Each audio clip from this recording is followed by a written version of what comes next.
My name's Simion Smith. I'm the director of Reloved Upholstery and Design. We're a vintage chair company. We also do bespoke upholstery, and I work on the BBC One show Money for Nothing as an upholsterer.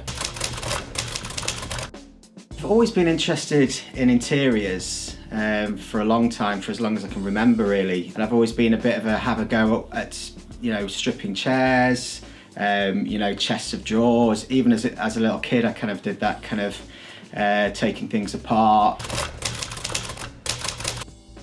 It's been quite a few things really. I think working on the show is probably one of the biggest projects that I've had to do, because obviously it's a TV show. It's a great opportunity to do that, to get your work more across. But recently I did a egg chair style restoration for the show with a really cool honeycomb fabric, and it's not very often that I'm kind of 100% happy with a chair, but this time I was. So yeah, probably that B chair.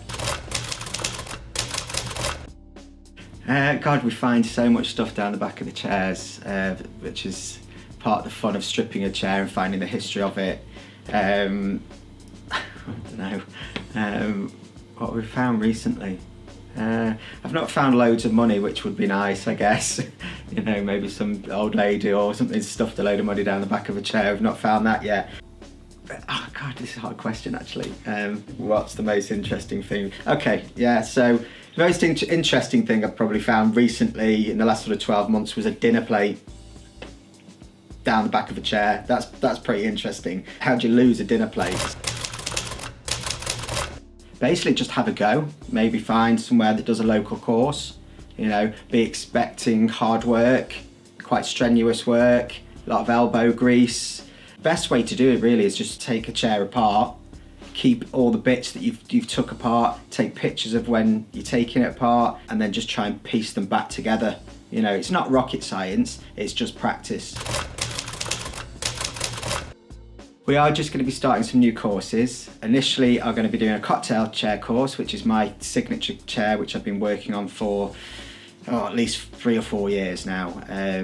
I started off doing vintage chairs, and now we've recreated those chairs with a friend of mine who's a frame maker, and we're going to be running a course called the statement chair course, which is basically the cocktail chair course, where we will have students and I'll be taking the course, and I will then also be building the same course as the students are building the same chair, kind of thing. So at the end of the week, they'll have a chair and I'll have a chair, and I think it's just a really unique way of doing the course.